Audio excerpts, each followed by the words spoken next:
How you doing? My name is Brandon Smith. Some of you may know of me as Certified Goon from the incident with Judge Joe Brown. That's the reason that we're here. Recently, as you can see behind me, he did a reaction to our exchange. So I just, felt it was right for me to add my perspective into the conversation. So look, I'm gonna dive into some of the clips. I'm gonna give you a little bit of what you want to hear from me when it comes to that incident. And then I'm gonna also just, take you through what my journey has been like in the past year since this situation took place. Before we start, man, let me be honest with you, man.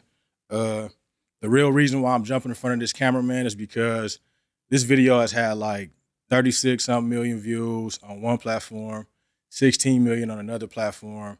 And the part about it that really bothered me was the hit that my mom took from this experience. You know what I'm saying? And so I just want to publicly get on here and just let y'all know, my mama know, like, man, Mom, I apologize for bringing you through this experience. You are a great mom. You did a great job raising me.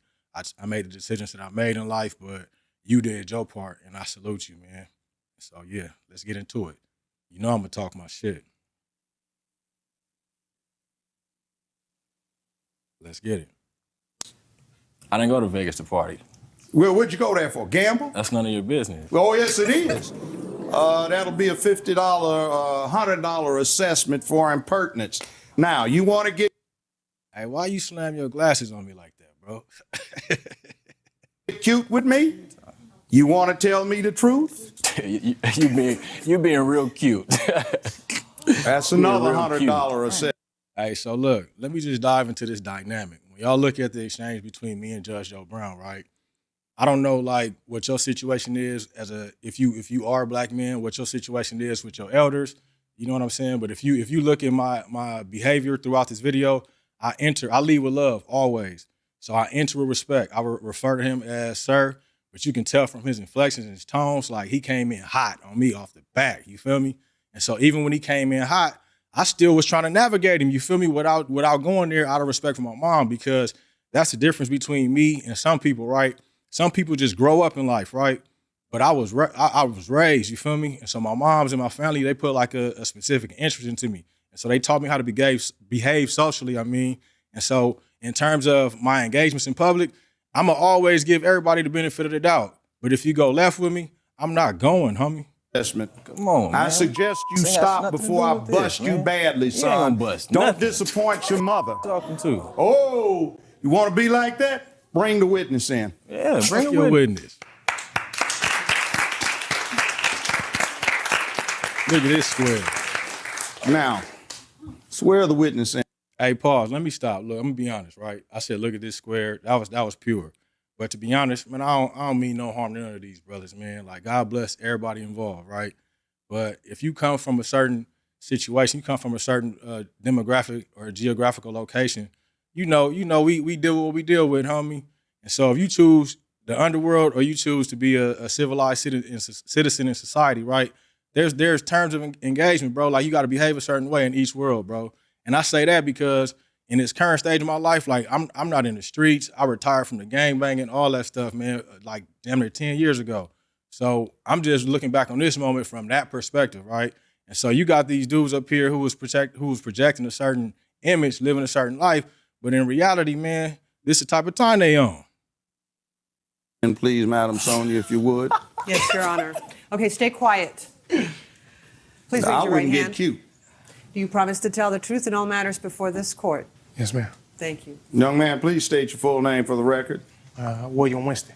Are you acquainted with the two individuals to your left? Yes, sir. Are you acquainted with the young man on the far left? Yes, sir. Where do you know him from? Linwood. All right, now, are you familiar with the subject matter of this proceeding? Yes, sir. Now, do you have anything to add to this? I was in the car with him. Who's him? Brandon. Like, look, it's details. I mean, I can tell y'all, some details about this situation, man, that how y'all going crazy, man. But, like I said, I don't live like that no more, so I'm not going to come up here and put that energy out there, man. But, yeah, man. I was riding with him, though. When we left the motorcycle club. Where were you guys? I believe it's like Redondo. Okay, what's the name of the club? The Red Brick. The The motorcycle club. Yes, sir. Go ahead. When we left the motorcycle club, I got in the car with Antonio. All right. I left. We got in the car. We left. I asked him if he could take me home. I stopped, and then I asked Brandon if he can take me home. So Brandon was gonna take me to my house. So I got out the car with Antonio. When I jumped in the car with Brandon, he driving real fast, speeding on the wrong side of the street. When we get on Imperial. All right, look. So the way that he's up here characterizing this situation, it paint me in a situation like I'm just out here on some reckless BS by myself. You feel me? Like, come on, homie. At the end of the day, one of the foundations to being a man, homie, is taking accountability, right? So if you look at this dynamic, I'm gonna talk about me and Judge Joe Brown some more in a minute, right? But if you look at this dynamic purely from a political standpoint, right? He ain't even talking about presenting no evidence. He got a witness, but he ain't talking about if there's a situation took place, where are the police reports? Where are the insurance claims? Give me some tangible documents that mean something in terms of our society. You up here with this dude who, for whatever reason, he chose to sell his soul for a jelly roll. You feel me? I don't know why, but he did what he did. You feel me? Totally. All right. Now, after the accident, did you notice what this young man and the other person were doing, or you were doing? Look in the car for the liquor that was in the car or whatever. He called. Hey, so to all the people, man, the young kings coming up out there, if you are even remotely affiliated with the streets, right? Let me be honest with you right now, homie. And this is earned experience that's speaking to you, right? I done been to all the places through all the things, bro, from the streets to the prisons, right? There is nothing glamorous about that life at all. It's bunk. Anybody that encourages you down that path is bunk. Put some distance in between you and that person, right?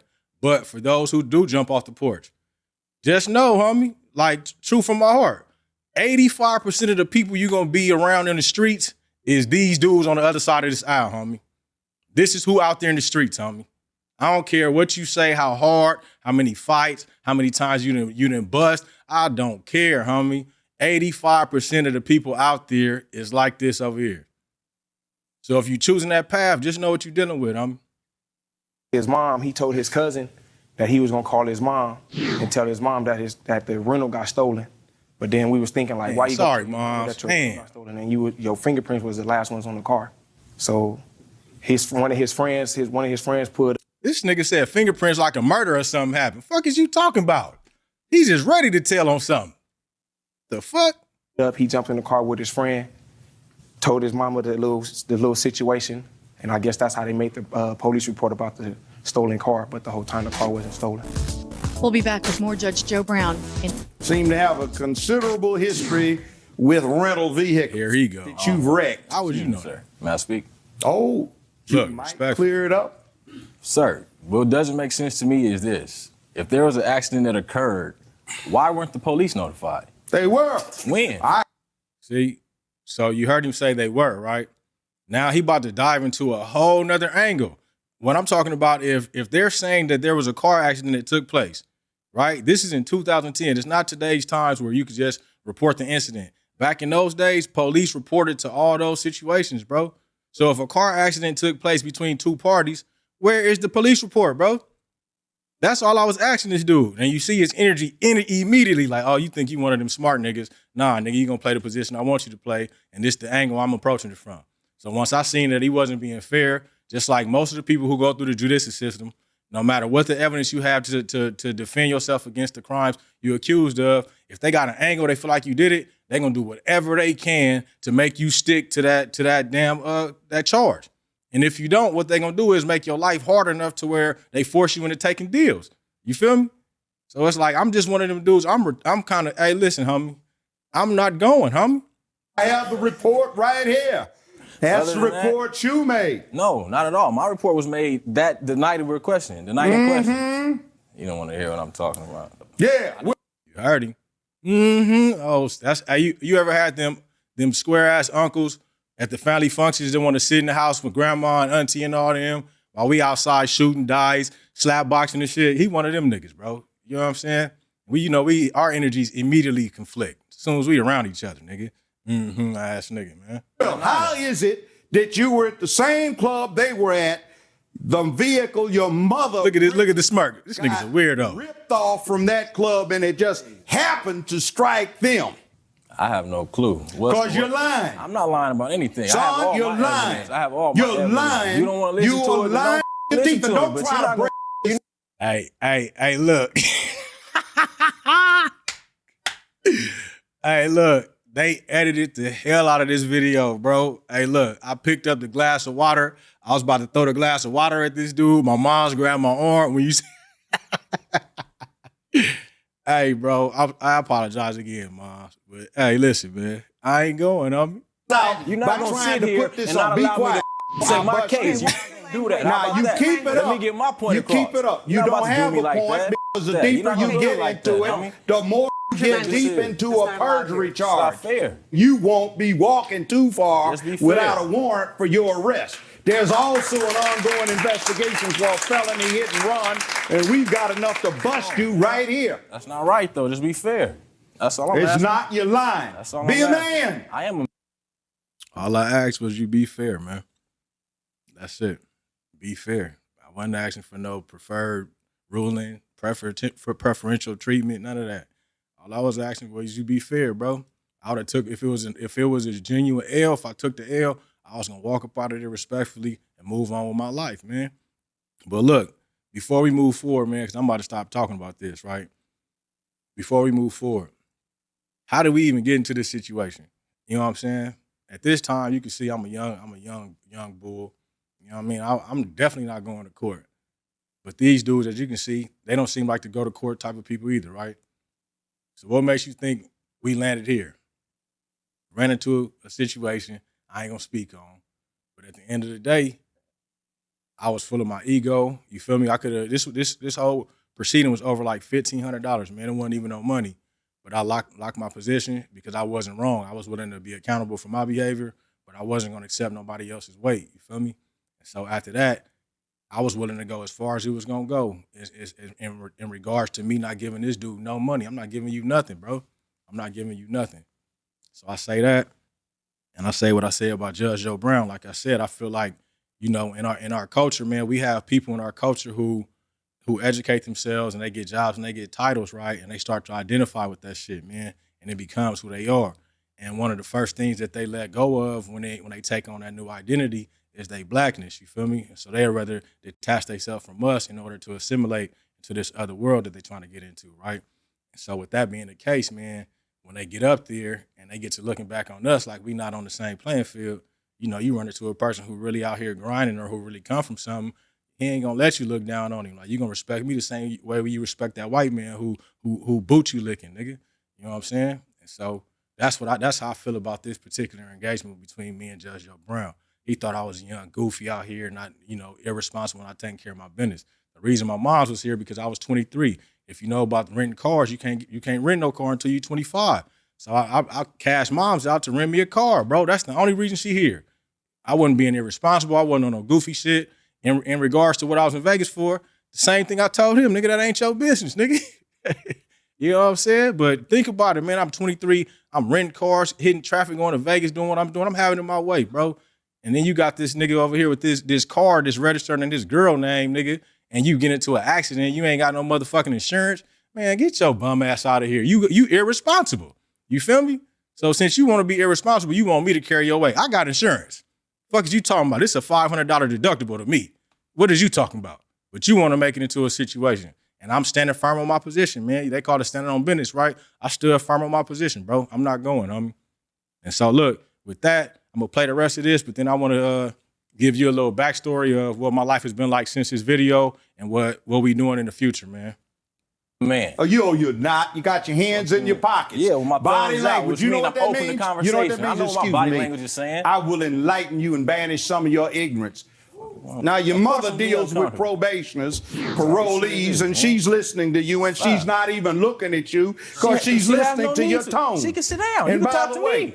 been having problems before. Your mother is disappointed with you. You're 24. How old are you? Disappointed with me. 24 years old. You ought You to hear how disrespectful this dude is? Like you ain't never had a conversation with my trifling and mom, bro. How you gonna say she disappointed in her son, bro? That's a How disrespectful he call me statement, out of bro. my name, but I can't speak to him how I want? And then you got the lady right here. You know, and I'm not one of them dudes. I don't get aggressive. I don't even talk aggressive to women, man.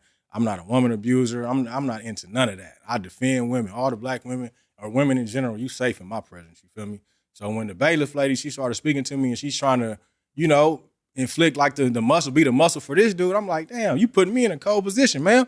Like I don't want to be aggressive with you, but at the same time, you throwing me off because he over here talking aggressive to me and I'm ready to fight. You feel me? What's happening? one way or the other. What happened? Look, How many fool. people Look, on don't it? even go there. Look, look, You personally your can't mother's do position is a sworn Can't do nothing. official. So I'm gonna stop it there. Y'all know what happened after this, man. I walk out, fuck him. The other two niggas, I told them they know what it was because if you out of a certain community, man, I don't know about other people, man. I'm from Compton, for real. I'm a third generation Comptonian, man. My grandfather, my dad, me, you feel me? My mama, aunties, my family, we from Compton, homie. You feel me? So for me, I'm still in my community right now today. I'm leaving here going to my community, bro. So you gonna see me out in traffic. And so if we come to this situation, it's like, bro, what is this, bro? You niggas know what it is. Y'all know how I play when I'm outside, bro. And so that was to wrap that whole situation up, man. I feel like a lot of people, it attracted the attention that it attracted because people can relate to different situations, man. Like some people, you know, people like to speak a lot about dudes who was raised in single family homes by their moms, right? That's a hot button topic. And they like to point out the first thing they run to is our abandonment issues because we didn't have our father. And they look at it in terms of we overcompensate in certain ways, which is true, champ, which is true. But that's not what this was when he was dealing with me, man. I wasn't no person who wasn't sensible, who wasn't easy to work with. He chose his path, and his path was against me, and I just wasn't gonna go for it, man. And that's the gist of it, bro. And so, like I said, this situation happened years ago. I'm 40 years old now. I'm a husband. I'm a father. You know, I have a child in college, man. I'm a business owner, man. Excuse me. We are launching our first group home in March, right? Imagine that, Inc. We're launching our first group home in March. But you guys were right about something, man. I was on the path of destruction. So not too long after this video took place, I went to prison. I went and did a long bid. I did 13 years in prison. You know what I'm saying? From Pelican Bay on down. And so, as you can see from this journey, by the time this hit, I had already been in the streets like years, you feel me? And so by the time this video hit, I was already on my path to transitioning into, you know, walking in my purpose. So I hit prison, and during my prison term, you know what I'm saying? Of course, I did my fair share of trooping, but, you know, I evolved, I grew, I poured into myself, I invested into myself. You know, I educated myself, equipped myself with tools, man. And along that process, when I was at Pelican Bay in AdSeg, because like I said, I was still trooping. So and while I was in AdSeg, I started writing a book while I was in there, man. And when I worked my way down the prison system, like in my last year, I published a book. It's called Chin Up, Chest Out, How to Take a Minor Setback and Turn it into a Major Comeback. And so I authored that book while I was in the hole, bro. And all it was looking at what was being offered to our peers, man, the people who come up in their life, because I don't care what you say. If you in the streets and you in the streets for a substantial amount of time, if you're not the head of some type of organization, you gonna get to looking at it from the soldier level and be like, nah, this shit ain't worth it, right? And so where do you go when you make that transition, when you don't want to live that lifestyle no more? Most people run, I don't want to say run, because if you pursue religion, that's cool.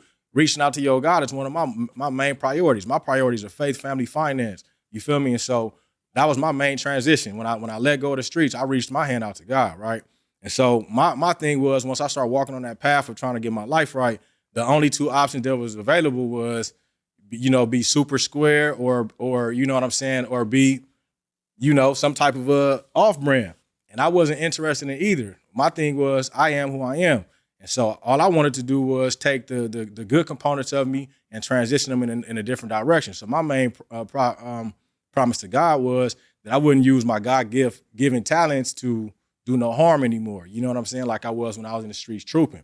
And so once I made that decision, I started, you know, like looking out for my young kings and trying to figure out the best way for them to navigate this and being themselves in the same time.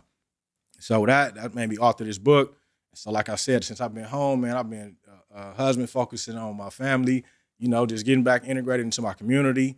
And I'm living my day-to-day life. And then here I go, I get this video with dude talking about our situation. So I'm like, I really ain't known that. I wasn't searching for no attention. I ain't looking for no none of that. But if it's available and if it's an opportunity there, man, I'm definitely gonna tap in. So I just wanted to bring that and let y'all know, update y'all on what we had going on, man, and respond to this dude. Like I said, I don't mean no harm to none of these dudes. If you look at the response that he gave to this video, like he authenticated and said it was a real exchange, but he didn't say nothing harmful, man. And I don't mean him no harm either. You feel me? I was just responding to the original video, and even the other brothers and the sister in the video, man, like they made the decision that they made. But I'm sure since this has aired, man, because I know the type of attention I was getting when I was in prison, man, they tapping in, you feel me? And so I know that they probably have gotten their fair share of energy from this video too, man. And so I just want to send peace and prosperity, man, upon them and their families, man. And with that being said, tap into my social media platforms. We got stuff in the works, you know what I'm saying? If you see this clothing I got on, Zombies Only. That's the local Compton brand, man. That's my boy, Tommy Tom. Tap in, man. We got a lot of stuff going on. Good looking.